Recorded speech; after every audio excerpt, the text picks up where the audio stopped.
فعلا لمفهوم التدبير ضم ذمي سرا ومطالبه بس ما تقول يا جماعه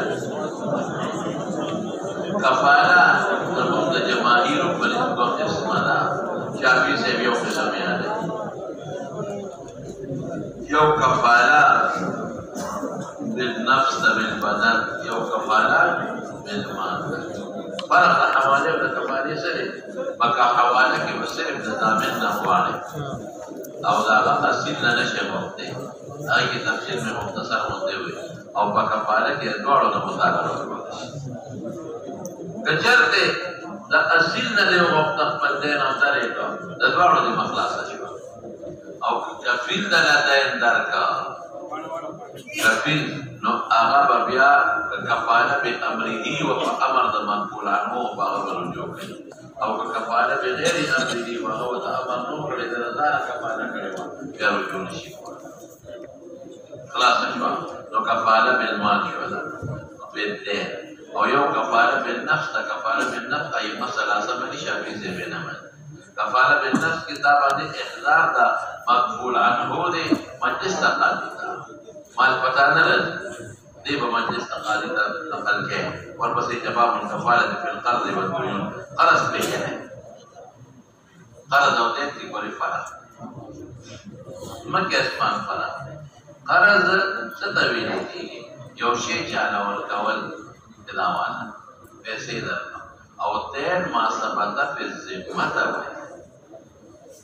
دین ما ثبت فی الذمه قرض خاص ته دین عام دی ما تعالی پیسې درکړي دا قرض قرض مې درکړي او دا دین هم مستقبل مسافر زما کتاب تامان اخلاق او حلاق دي کو د دې پیسې ته قرض نه وي او دین ورته وي ما د شي قسم او حلاق دي کو د دې قیمت پتا دین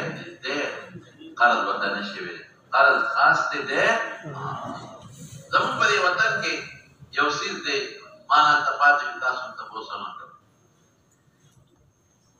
ګور قرض دراهمو کې استبدال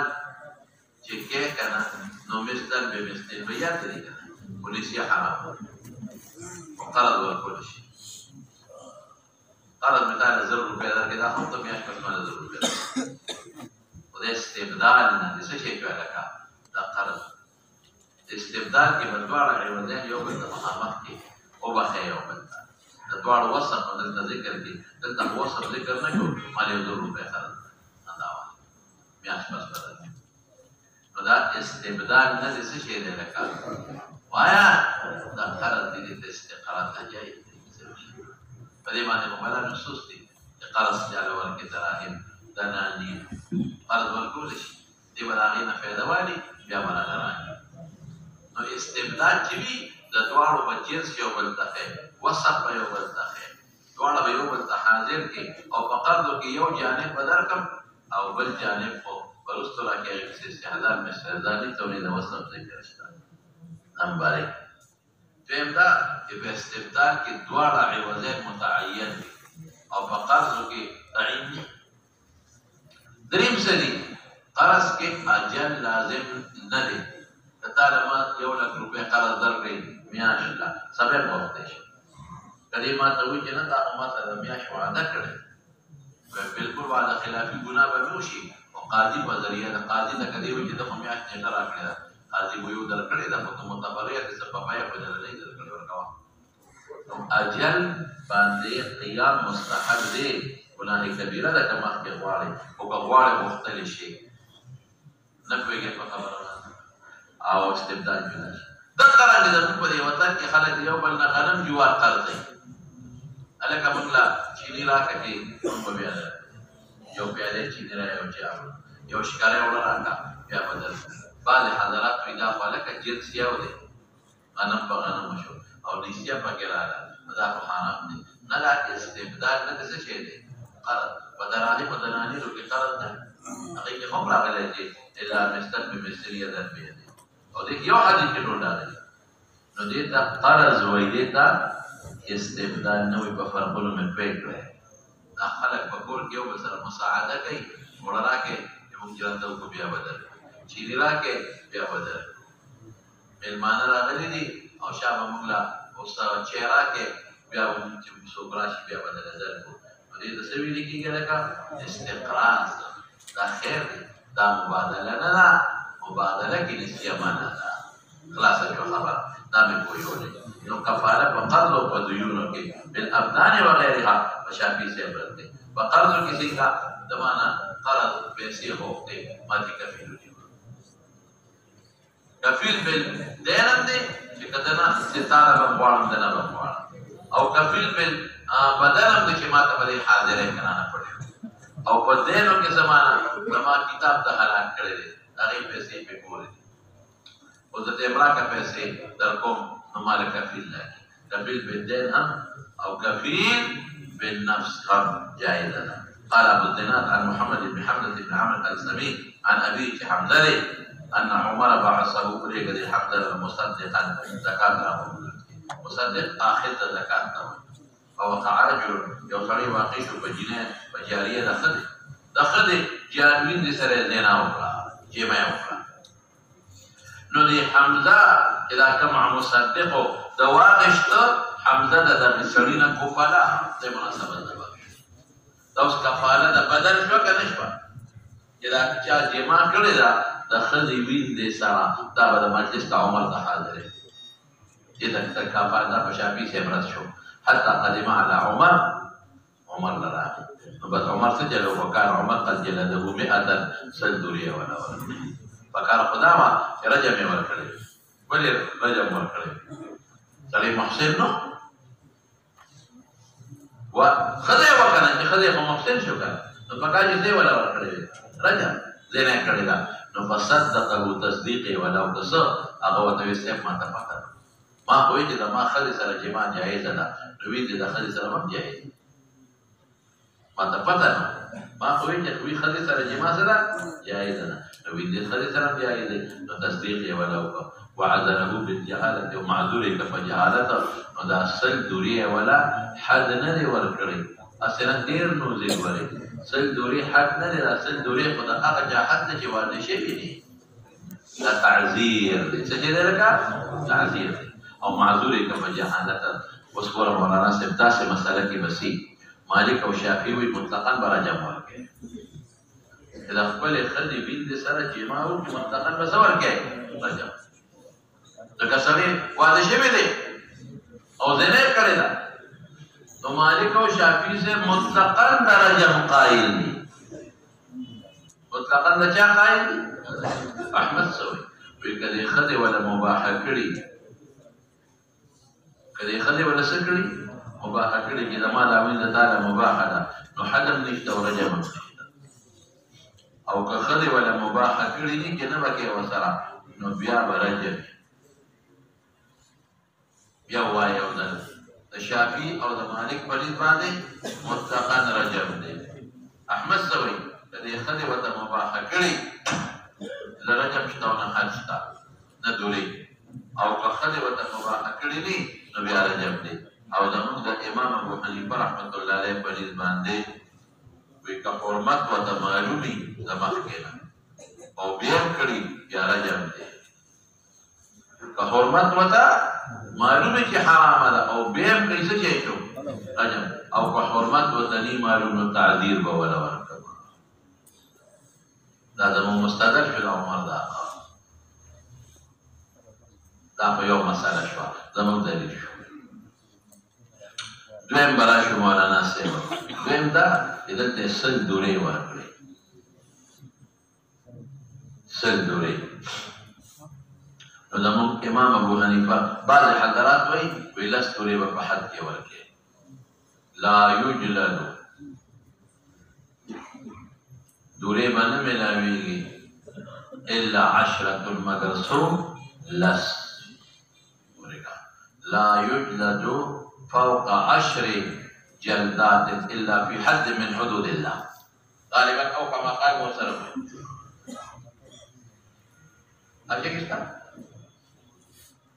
لا يجلد فوق 10 جلدات إلا في حد من حدود الله تذكرين كيف خبر بعض حضرات من الناس ونزيات تعذير بادشاه نشي ورقوله امام ابو حنیفه رحمت الله علیه فرمایي چې نه په حد نه به حتی به نه رسي او د حد نه کمې به ورکې نو لوی حد څو دی لکه سل دی لوی حد څو دی په درو کې سل نو یو کم سل به ورکې د یو کم سلو نه زیات به نه ورکې چې حد ته ونه رسي او د امام مالک رحمت الله علیه او د ابو یوسف او د مفتابهي قول د ابو یوسف قول دی دا چې دا بادشاه ته مفوضه ده هر څومره ورکولی شي مالک ابو یوسف وایي چې دا تعدیل مفوض د چا ته رای د بادشاه او د قاضي ته هر څومره ورکولی شي او دا دلیل شو د ابو یوسف ته په فیصلې ولا ورکړي ښه سوال وکړه چې لا یوجد هغه چې ما د کوم حدیث درته وایي حاشیه کې رشته فوق 10 جلدات الا في حد دا محمول دی په هغه صورت کې چې سړی زر یریږي په حد سړی ډېر خطرناک دی او که سړی خطرناک وي نو زیاته ورکولی شي دا په هغه زمانه محمول دی چې په لسو هغه سمیږي تاسو پوهېږئ په خبره چې په لسو سمیږي او که د لسو نه نه سمیږي سړی بار بار دا غلطۍ کوي نو بادشاه ولا زیاته ورکولی شي زه سر بس ان شاء الله وقال جرير ولا شك عبد الله بن مسعود رضي الله عنه المرتدين ومرتدينو کې استبهم طلب د توبې ته وکړه وکفلهم کفیلان ته واخلا د مناسبت دبا اوس دا کفاله کوي او کفاله کوایا بلبدان شو فتابوا وکفلهم او قبائل کفاله وکړه دین بس بیا کو پرو مونږ به تاسو ته حاضرو وقال احمد اذا تكفل بنفس فمات مقبول منه من شو بلا شيء عليه ولي ځکه چې تا کفاله په احضار د بدن کړی دا نو چې موږ څه حاضر وقال الحكم حكم ابن عتيبه يسمن هغه مال پتا شوی مونږ وایو نه دغه کفاله د مال نه کړی کفاله د شی کړی دا لکه د بدن عمل شو وقال ليس شابسي حدثني جعفر بن ربيعة عن عبد الرحمن بن هرمز عن ابي هريرة رضي الله تعالى عنه عن رسول الله صلى الله عليه وسلم انه اسرائيل سال بعض بني اسرائيل ان يصيبهم البدينة فقال ائتني بشهدائي اشهدهم فقال لقد بالله شهيدا بكفيل دوله دا د مناسبت دبا هغه مخکې کفاله بالنفس دا کفاله بالمال دا قال كفى بالله وكيلا اي كفيلا قال صدقت نو ولې کړې ولې علاج لري مسمى شابه وخرج في البحر فقضى حاجته نو دوی چې دا قرض نیټه پورا وا نو خرج في البحر الى البحر جرانه دریاب راغی فقضى حاجته بل حاجته پورا کبه طلب کا مرکب چې به زور شي يختم عليه راشي په دایر للاجل الذي اجله فلم يجد مرتبا فاخذ خشبه يد لكنا فنقرها سوره فاتحه في الف دينار وصحيفه من الى صاحبه قطع وسرور لجزاء ساقه وصدقها ثم زجج موضعها بين موضع ولا بر ترغيب التقوى ثم اتى بها الى البحر فقال اللهم انك تعلم اني كنت تسلمت قالت من تفاكين الف دينار فسالني كفيلا فقلت كفى بالله كفيلا ورضي بك فسالني شهيدا فقلت كفى بالله شهيدا ورضي بك ورتك وكيل ما كفيلا رشت ولا قدران وانك ما کوششو کہ برکتكم من ابعث اليه الذي له ولم اقدر تعالى ما نذركم فرما بها حتى ولجت فيه وداخله ثم انصرف وهو في بديكم طلب مركب کو کته چې دې سره غلط ده کیږي ندیکم کو يخرج الى بلده چې بلد د عین راشي لکه پیګه چې دا ورونه رسیدي بیا ورکو خدا دې نیټه پورا ده چې د نیټه وخت ساده وکړي چې دا یې توري وخرج الرجل الذي كان اسلف وينظر لعل مركبا جاء بماله دې شمال لمالوري پیدا بالخشبه مركب نو درګرا روان ولذي فيها فاخذها لهي حطبا اذا خشاك ويوسو كنا فلما نشرها وجد المال والصحيح ثم قدم الذي كان اسلفه يراغي الذي اغكس كان چې دایر اسلف غلا قرض ورکړي اما ديون راغي واتى بالالف دينار وقال والله ما تجاهد المشرك فدلت مركبك لاتيك بمالك اواجهت مركبا قبل الذي اتي بدنا نمك بيوم منطق قال هل كنت بعثت اليه شيء قال اخبرك اني لم اجد مركبا قبل الذي جئت به قال فان الله قد ادى عنك الذي بعثت في خشبته فانصرف بالالف دينار راشدا يذكر ولا خبر دې معلومه شي چې الله مضبوط یقین ساته الله ولا مدد وکړي او کفیل هم ثابت شو تو پر پسې قال الله والذين عقدت ايمانهم هذه مناسبت ده دوست منصوب دي یو الله اعلان ورکړه ک انوار او مهاجرین چې پیغمبر مبارک ورونه کړی مناسبت یې سره یو بل کفیل باندې دوه به یو بل سوه لکه کفي دې مناسبت شو اوس خدا منسوخ شوی دی ورپسې اشاره به قال حدثنا صدق بن محمد قال حدثنا ابو اسامه عن ادريس عن طلحه بن مسلم عن سعيد بن جبير عن ابن عباس رضي الله تعالى عنهما وعنهم ولكل جعلنا موالي قال ورثنا ايمانكم كان المهاجرون والذين عاهدوا المهاجرين لما قدموا المدينه قال انتم يرثوا المهاجر على الانصار دون سبب سوى ضروره دون نجري بنا ختانا سوى غيب بغي توضيبنا للاخوه التي اخى النبي صلى الله عليه وسلم لقد شرورنا بيخبروا يوم اليوم نمال بين في زورة طبعا فلما نزلت لكل كعلنا موالي منسخات ثم قال والذين عقدت ايمانكم سبي الا الناس يوم سلامة كل شيء طريق هذا التعاون نصيحة خير الرسول وقد ذهب الميراث يوصى له وصية ولا كل شيء فمناسبات في بيش في كلام مناسبتين يوم الكفيلان بو والمسيح به قال حدثنا قتيبة قال حدثنا اسماعيل بن جعفر بن حميد بن انس رضي الله تعالى عنهم قال قدم علينا عبد الرحمن بن عوف فقال رسول الله صلى الله عليه وسلم مناسبة يوم الكفيلان بو وبه قال حدثنا محمد بن دا حديث إليه ذهب شابتي قال حدثنا اسماعيل بن زكريا قال حدثنا عاصم قال قلت لانس بن مالك رضي الله تعالى عنه بلغ ان النبي صلى الله عليه وسلم قال لا حلف بالاسلام فقال النبي صلى الله عليه وسلم او من تكفر عن ميت دينا فليس له ان يرجع وبه قال الحسن وبه وليس له ان يرجع وبه قال الحسن ديك ما خبر كړيوا چې کفاله په امر د وارثانو یادني او په امر د وارثانو بیا ګل رجوع کول شي وبه قال حدثنا ولي ابو عاصم يوم يزيد بن ابي عبيد وسلمة بن اكوع دريما شابتي ان النبي صلى الله عليه وسلم اوتي بجنازه يصلي عليها فقال هل عليه من دين قالوا لا فصلى عليه ثم اوتي بجنازه اخرى فقال هل عليه من دين قالوا نعم قال فصلوا على صاحبه قال ابو قتاده عليه دينه يا رسول الله صلى الله عليه وسلم فصلى عليه وبه قال فليس له ان يرجع ذكرنا معلومي ادينا معلومي چې پیغمبر مبارک جنازه کچرته پیغمبر رجوع یې پاګه کوله ابو رسول بیا د مړي غاړه باندې بیا ولې جنازه کوله د جنازې معلومه شو اذا تبرع له شابته وبه قال حدثنا علي بن عبد الله قال حدثنا سفيان قال حدثنا يا بن محمد الله جنازه نه ورکړ الا به کوله چې تورکه چې ابي وای چې او مون بدل کاو ورپسې عن جابر بن عبد الله رضي الله تعالى عنهما قال قال النبي صلى الله عليه وسلم لو جاء مال البحرين قد اعطيتنا هكذا وهكذا فلم يجيء مال البحرين حتى قبض النبي صلى الله عليه وسلم فلما جاء مال البحرين امر ابو بكر فنادى من كان له عند النبي صلى الله عليه وسلم عيدة او دين فلياتنا فاتيته فقلت ان النبي صلى الله عليه وسلم مبارك لكفيته ما پس امرنا نو متبرئ دي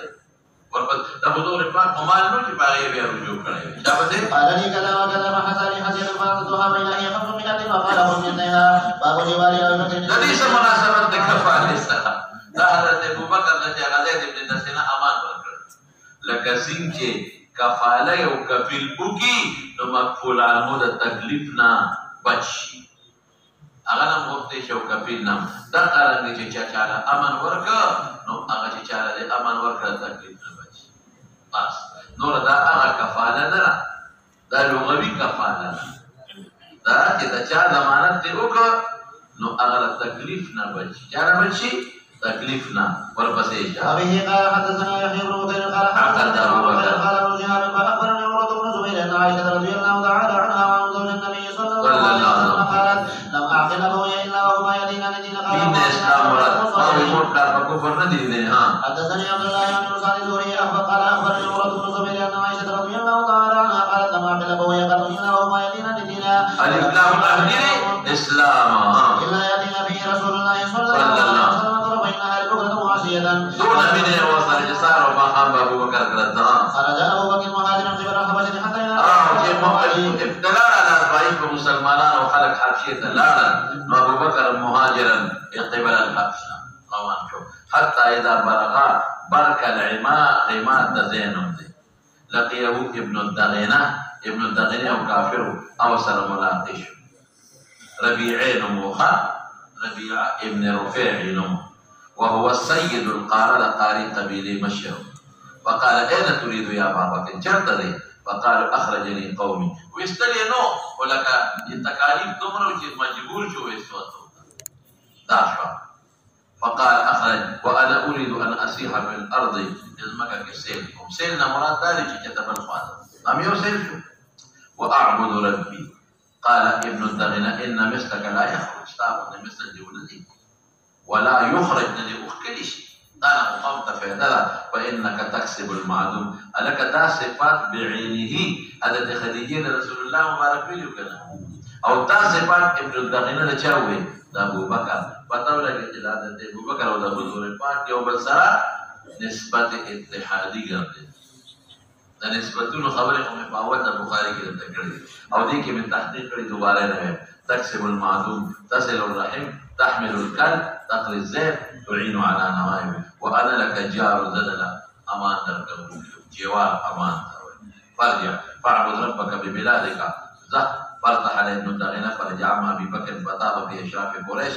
فقال لهم فرجع مع أبي بكر فطاف وابس قرط أبو بكر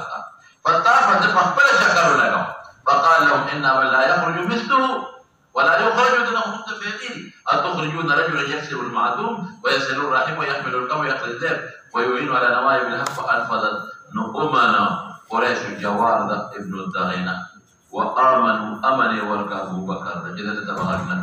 وقالوا ابن الدغنة بمرق أبا بكر فليعبد ربه في داره صرف يوم شاب وجبور كذا عبادة كي فليصلي وليقرأ ما شاء ولا يؤذنا بذلك مختلف ضررنا رسل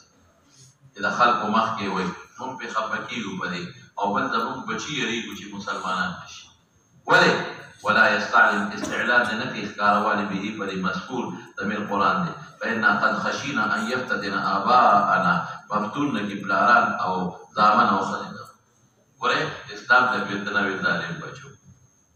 تاسو پیږئ ځکه چې بقره تلاوت کو جوړل به نو خدای بچي به پیراغون شو نو اصلا شرط باندې ابن الغنى أبو بكر توي فتفقا يعبد ربه في داره ولا يستعمل بالصلاة ولا القراءة في غير داره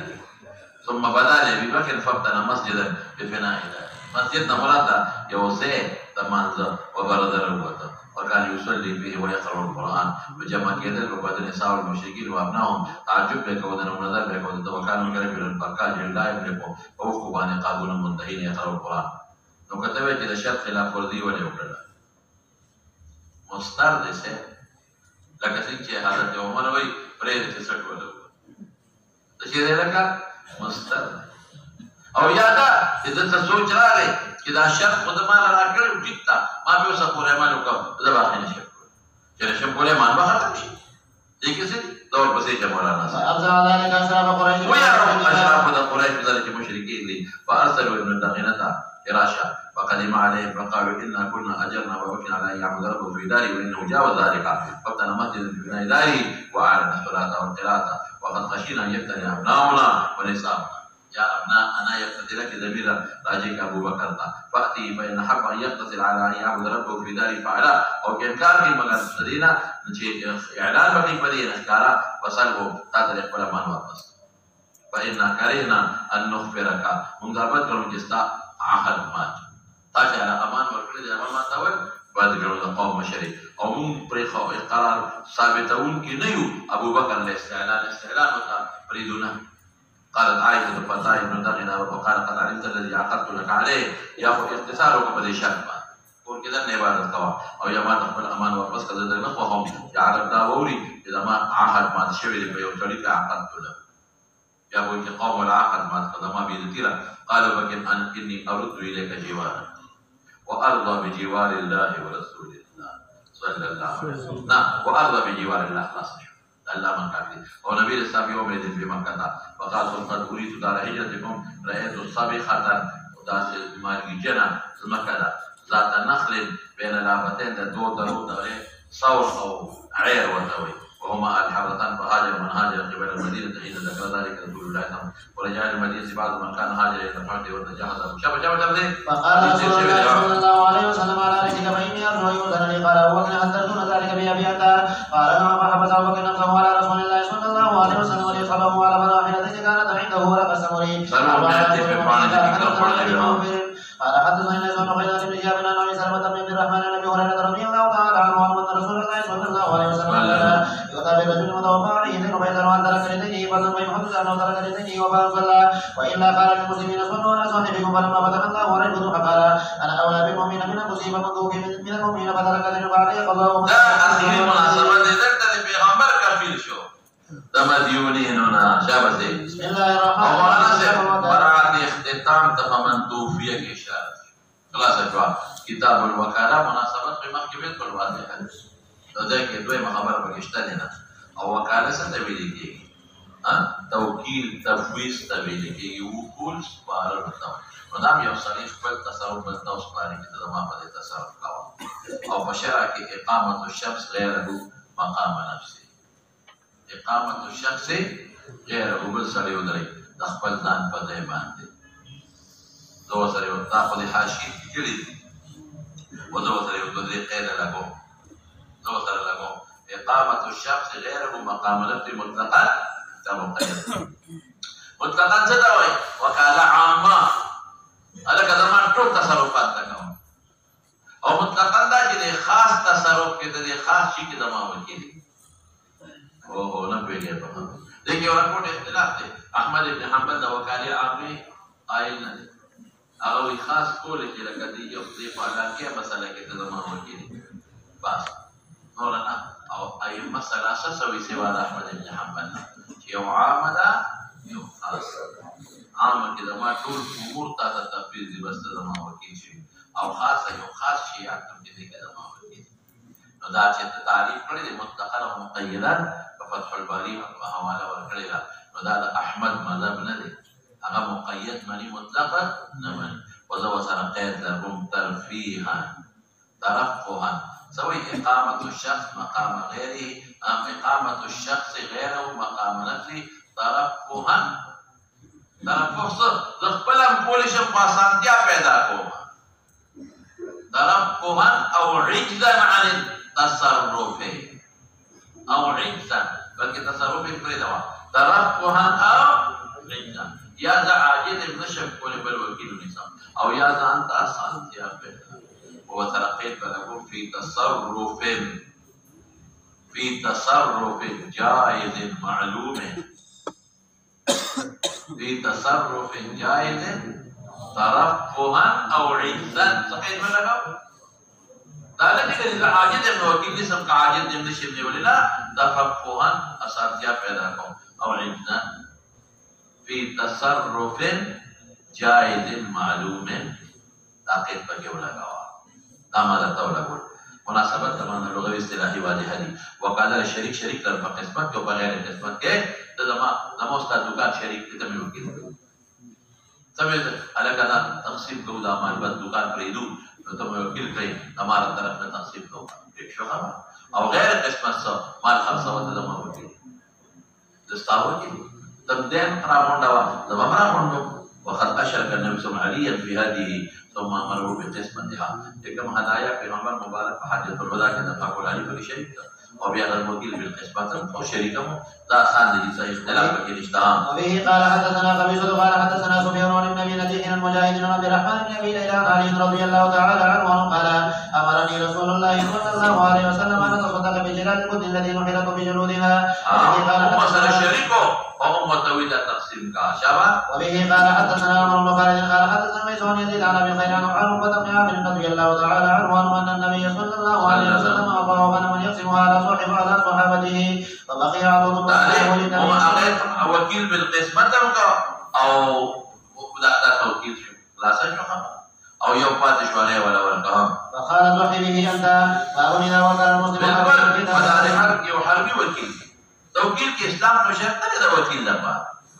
هغه شرط کول شي ودار اسلام کې حربي او ذمي او مسلمان ټول وکیلان ګرځول شي وبه قال حدثنا عبد العزيز بن عبد الله قال حدثنا يوسف بن ماجشون عن صالح بن ابراهيم بن عبد الرحمن بن عوف عن ابيه عن جده عبد الرحمن بن عوف رضي الله تعالى عنه قال لا تبدو على كيان بدر اميه وكتاب المغازي کې لومبه حدیث کو ګټر شویات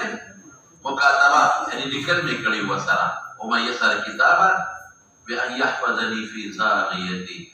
كتب زمان دا اغا عبد الرحمن ابن عوف چې بیا دا امیه بچکاو په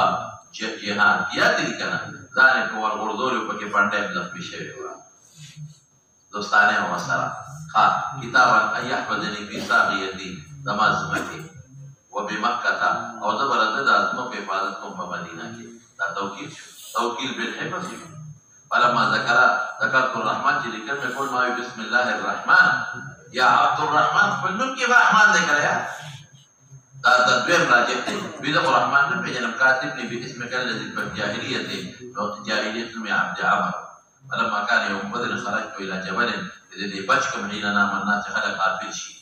فابصره بلال فخرج حتى وقف على مجلس الانصار وقال أمية بن خلف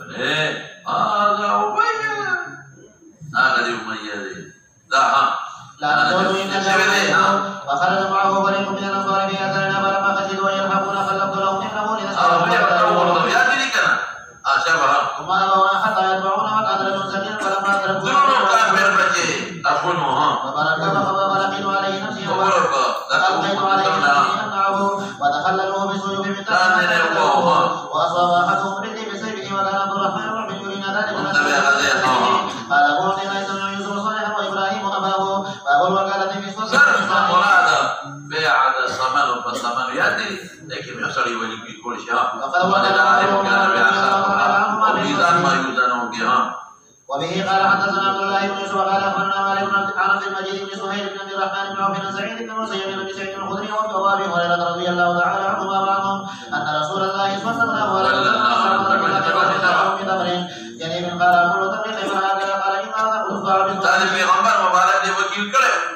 كذا معامله كوها وصاعين من ثلاثه فقال تفعل بعيد جمع بالدراهم ثم ابدا بالدراهم انا كذلك بمين كان الى جاب ديرا باب اذا افطر الراعي بالوكيل شهاده غرض څه دی چې وکیل دا پښه مسکا او اغا دا غړو یو مړه کېدا نو دل تصرف نافعه دې جایز دی تصرف نافعه څه دی جګړه او کته وې اذن خو په حفظ شوی د مدر حقلا نو دا دلالت اذن دی کله نو وی ځب حق کړی دی وکیل او مړه شوی دی په خپاوه مخکدا تموضع شيئا يفرز ذبحا واصلحما يخاف الفساد وبه قال حدثنا اسحاق بن ابراهيم سمع مضمن قال انبانا عبيد الله عن نافع انه سمع ابن كعب بن مالك يحدث عن ابيه رضي الله تعالى عنه انه كان له غنم ترعى بسلع فابصرت جاريه لنا بشاة من غنمنا وضرب كثرت حتى جبل المدينه كهان وقال لهم لا تاكلوا حتى سال النبي صلى الله عليه وسلم وارسل الى النبي صلى الله عليه وسلم ويساله وانه سال النبي صلى الله عليه وسلم حبا ذكروا شيء مقرر نبدي كذا بحكي شابه او ارسل بامره باكلها قال عبيد الله بن يوجبني انها مطروحه يومين دواء او ذا ودي هذه المسائل معلوم شو قال جدل اذا دلالتنا كافي دي او داس تصرف وکیل کول شي او دریم خدای ذبح کول شي څلورم وین ذبح کول شي پنځم مساله صورت وا چې پاکان ذبح کول شي شابه باب الوكاله الشاهد والغائب جائزه بالکل شاهد سره بعض حضرات په بعض سلام ورت کوي چې موکل په خپل حاضرې د وکیل ضرورت نشته دې غایب وي ما بقیت پکې څو لګا وای خدای طرف هر څه نه لګا نو وکاله د شاهد موکل او د غایب موکل شاهد او غایب موکل سره لګو جایز وكتب عبد الله بن عمر والقهرمان قهرمان متناظر وهو غائب ان يزكي عن اهله الصغير زكاه صدقه فكر زمان اهل صغير كبير نورقه وبه قال حدثنا ابو نعيم قال حدثنا سفيان عن سلمة بن كبير عن ابي سلمة عن ابي هريرة رضي الله تعالى عنه قال كان لرجل على النبي صلى الله عليه وسلم سن من الابن فجاءه يتفرغ فقال ابوه فطلبه اذا امام ابو حنيفه رحمه الله عليه فتوكيل ده حاضر کو شرطونه ذکر کړي چې کوم وخت موکل حاضر کنا یو څو شرطونه به ذکر کړي یو دا دی چې هغه خصم به راځي قسم بسی وجه ذکر چې ته غایب خدا ضرورت دی اګه ضرورت نشته د خصم درته او دې کې دا چې ممکن دا چې ته یو بدمعش سره ولېږي وکیل بکې هغه ته ضرري بدمعش سره هغه باس کوم دی کولی شي بدمعش سره هغه باس نشي کولی نو که غایب خو غزا دا خصم ته ضرورت نشته بل فریق دا او که حاضر نو اصلا ته چې بدمعش نه لګي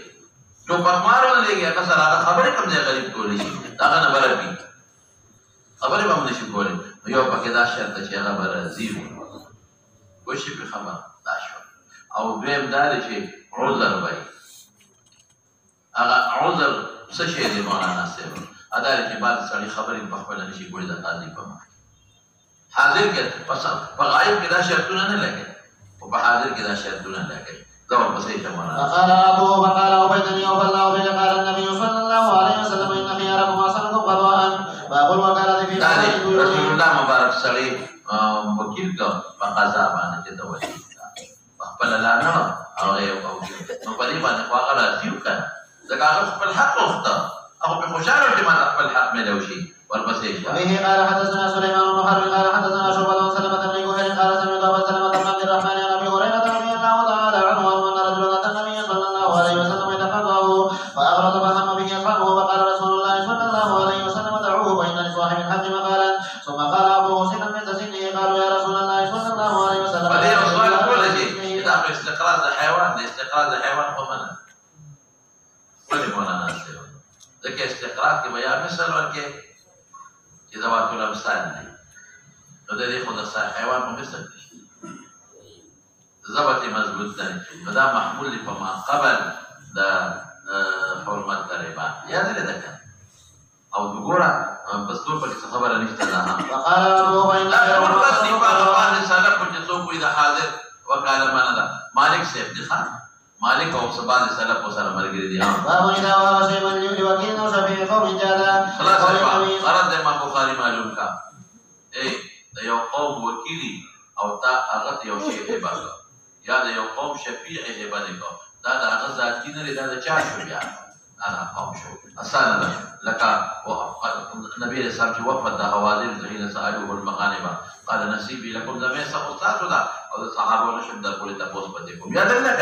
ده كثير شيء ولا رواه به قال حدثنا سعيد بن ربيع قال حدثني قال حدثني وقيل بن شهاب قال وزعم عروه ان مروان الحكم هو من مخرمه رضي الله تعالى عنهما اخبره ان رسول الله صلى الله عليه وسلم قام حين جاءه وفد حوالين شفعاء قوم او وكلاء قوم شابته سالوه ان يرد اليهم اموالهم وسمعوا فقال لهم رسول الله صلى الله عليه وسلم حق الحديث الي اصدقه فاختاروا يحضروا اليه لسور لشبه رسول الله مبارك انتظار کړو ها شابته اما السمع واما المال وقد كنت استعنيت بهم فقد كان رسول الله صلى الله عليه وسلم ينظرهم بالعصر حين قبل من الطائف فلما تبين لهم ان رسول الله صلى الله عليه وسلم غير راد اليه من احدى الطائفتين قالوا فانا نختار سبيلنا فقام رسول الله صلى الله عليه وسلم بالمسلمين فاثنى على الله بما هو اهل ثم قال اما بعد فان اخوانكم هؤلاء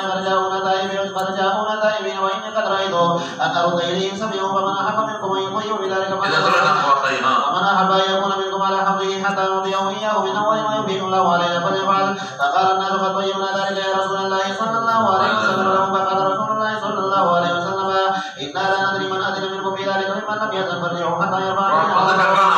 عرفاء قوم مشران امرهم فرجع الناس وكلمهم ورفعهم ثم رجعوا الى رسول الله صلى الله عليه وسلم فاخبروه انهم قد طيبوا وحزنوا باب اذا وكل رجل وکیل کا بس یلکه کسو خیرات واړي ورکاوه وته مقدار مې نه خو نو عرف تبع ګوري بس الکه باندې وکیل دکانداران شریکي کنه نو سوالګری شیخ واړي کنه نو هغه یو ولا ورکړي ورکړي هغه یو دکاندار اخو د شریک نه ورکړي خپل حساب نه ده سوالګری لا ورکړي بل چا نه ورکړي خیر یو عرف باندې ورکول شي دا اذن دې دلالتنا وبه قال حدثنا الوكيع بن ابراهيم قال حدثنا ابن جرير عن طارق بن رباح وغيره يزيد بعضهم على بعض لم يبلغه كلهم عن رجل واحد منهم عن جابر بن عبد الله رضي الله تعالى عنهما قال كنت مع النبي صلى الله عليه وسلم في سفر فمر على جبل ثمان انما هو في اهل فمر بي النبي صلى الله عليه وسلم فقال من هذا فقلت جابر بن عبد الله فقال ما لك فقلت اني على جبل ثمان قال امعك فضيب قلت نعم قال اعطني فاعطيته فضربه وزجره فكان من ذلك المكان من اول القول قال بيعنيه قلت بلاه ولك يا رسول الله صلى الله عليه وسلم قال بل بيعنيه قال قد اخذته باربع دنانير ولك الظهر الى المدينه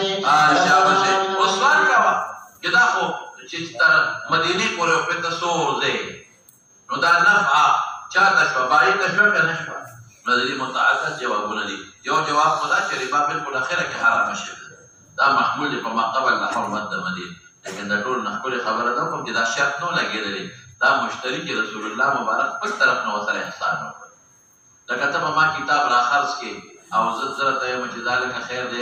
یو میاش سبب پکې وای شرط نه په عقل ورپسې فلما دنونا من المدينة أخذت وارتحل قال أين تريد قلت تزوجت امرأة قد خلا منها قال وتلاعبك قلت إن خليقته فيها وترك بنات فارت وأن يحيى امرأة قد جربت وخلا منها قال فذلك لما المدينة قال يا بلال يؤذيه وزنه پیغمبر مبارک بلال وکیل کا ضرور دینار مو زید هو نو زید هو یو چې څومره زیات ورکا نو پړاو چې څومره ضرور دینار په خلک ورکی هغه مراد شو فاتاه 4 دنانير وزاده قيراط والبسيط قال جابر رضي الله تعالى عنه لا يفارقني زياد رسول الله صلى الله عليه وسلم ولم يكن القيراط يفارق قيراط جابر بن عبد الله رضي الله تعالى عنهما باب وكالة المرأة الإمام خلاص بادشاہ وکیل کولی چې په نکاح کې او ټول توکیل نه دی چې لاړ شي او خدای په خپل عقد النکاح نه راځي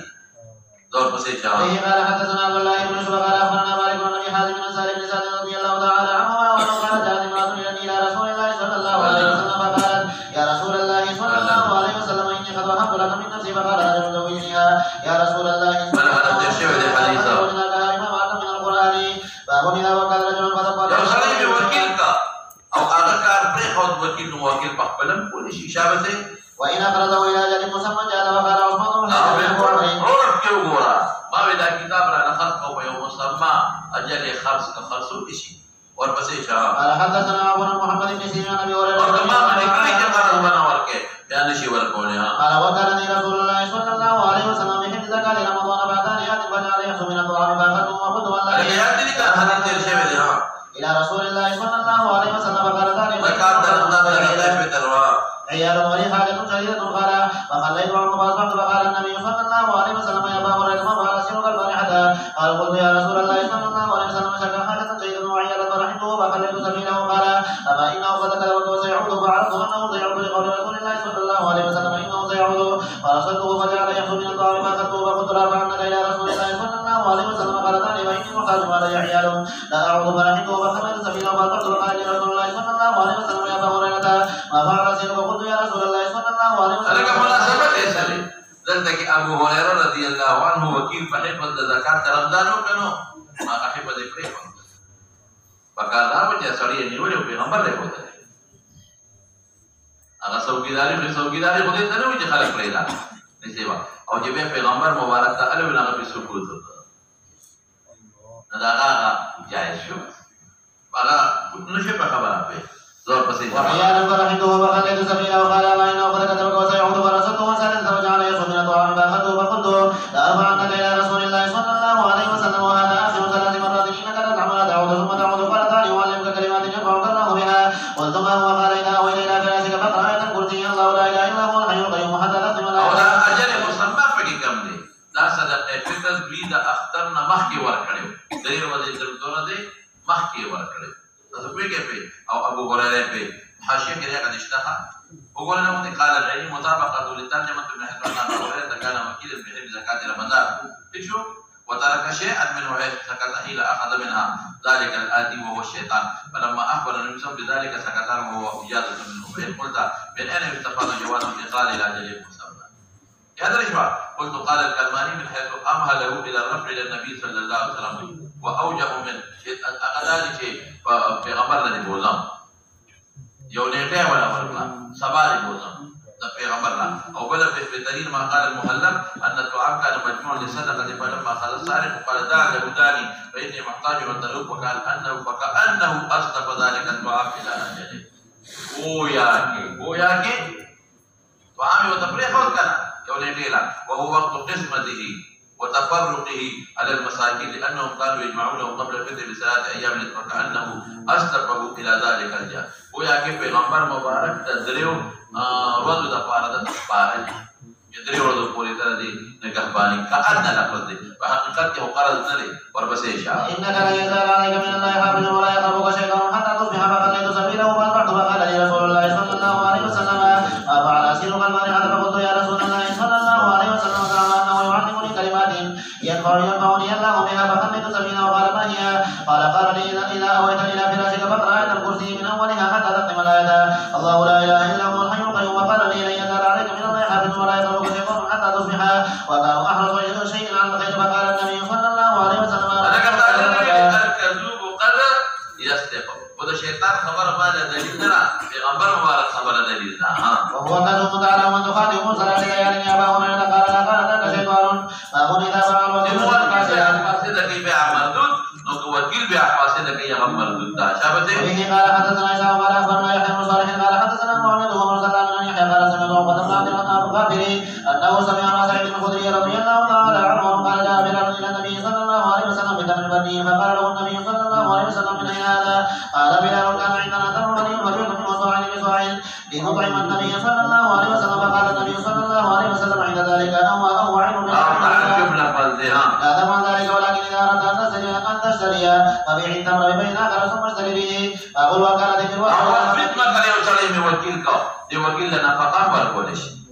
او دا په خپل نفقه خپل دوست ته ورکول شي اگر بالمعروف هم کول شي سبا کوي ورپسې ځه قال حدثنا قتيبة بن سعيد قال حدثنا سفيان بن عمرو قال في صدقة عمر رضي الله تعالى عنه ليس على الولي جناح ان يقول عائشة كتب په تصرف کوي خپل ابتداء کوي دا وقت المکوا ويوكل صديقا له وغير متأثر لا بمالدارينا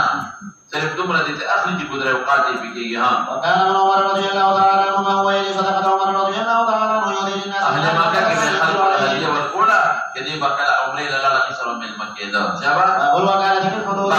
وكاله في الحدود کې امام صاحب نه قائم اي مسله سقائم یو سړی دی وکیل کې چې ورته حق په قائم کا او قوم یو نه لک صبر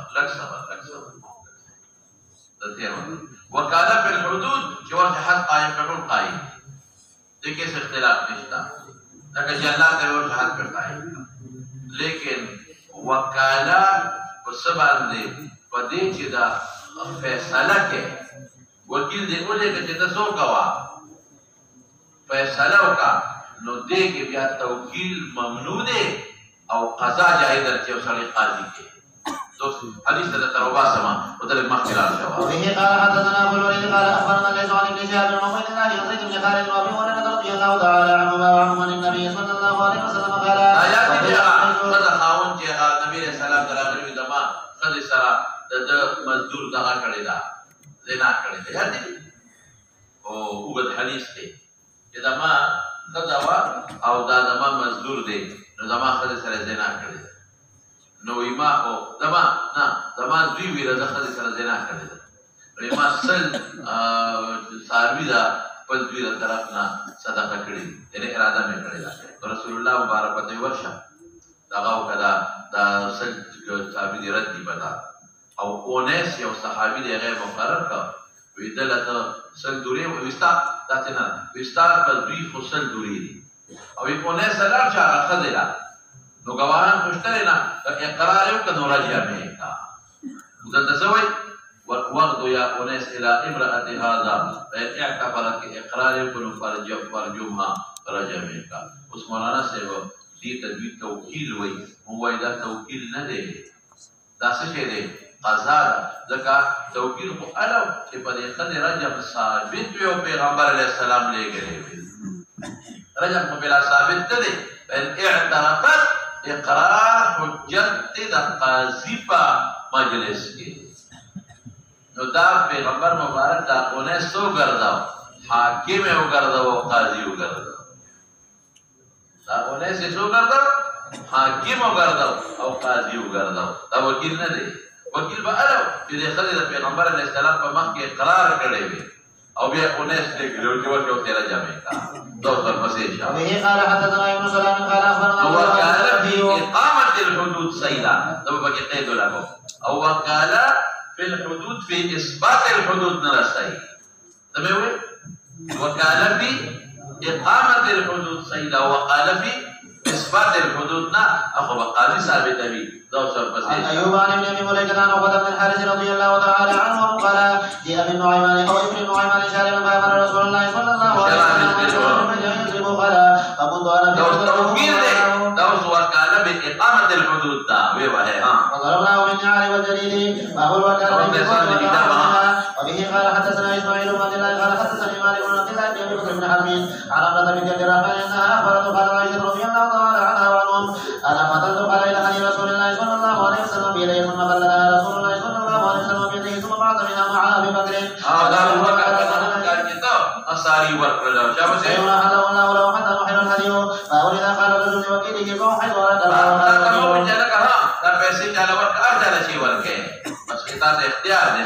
وبه قال حدثنا يحيى بن يحيى قال قال مالك بن اسحاق بن عبد الله انه سمع انس بن مالك رضي الله تعالى عنه يقول كان ابو طلحه اكثر الانصار بالمدينه مالا وكان احب امواله اليه بيعها وكان وكان رسول الله صلى الله عليه وسلم يدخلها ويشرب من ماء فيها طيب فلما نزلت تنكر البر حتى تصدق مما تحبون قام ابو طلحه الى رسول الله صلى الله عليه وسلم فقال يا رسول الله صلى الله عليه وسلم ان الله يقول من كتابه لا تنالوا البر حتى تنفقوا مما تحبون وان احب اموالي الي برها وانها صدقه لا يرجو برها وذكرها عند الله دار برات اختتام بسنت اشاره كما ذكر ذخيره كريم مولانا صاحب مرق نفس برات اختتام شو يا رسول الله صلى الله عليه وسلم حيث فقال فقال نبي عمر مبارك وكيل के शहर से दे मुनासबत दबा लेकिन हुजूर पाक को तस्वीर बा ذلك ما رايح ونرايح दोड़ माने में खड़े हुए ذلك ما رفق سمعت ما قلت فيها فاني ارى تجعل في الاقربين شابتي يا رسول الله صلى الله عليه وسلم فقسمها ابو طلحه بن غالبه وبن عمه خبر ठीक ऐसे शिक्षा والبشير قال روحنا مالك رابحون فهو كان لنبي في الخزانه ونحوها اما ذا خزانه دي امين دي ما ولا مقرر کړی او له زکات ورکړه کما صدقه ورکوها وبه قال خزانه جامع د خزانه نه تفصل یا دبا جمع غریبانو له ورکوا ورکولی شي بالمعروف ورکیها قال حدثنا ابو اسامه عن بريد بن عبد الله النبي قال عن ابي موسى رضي الله تعالى عنه عن النبي صلى الله عليه وسلم قال الخالد الامين الذي ينفق وربما قال الذي يعطي ما امر به كاملا موفرا تاكيد طيبا ليس خوشحال يتشوي ما ذلك اذا ميدان نوري بسخا عليه خوشحال الى الذي اغتى له من به احد المتصدقين يو اغمالك يودي ثواب شو بس فتوى ولا بس بدل سوى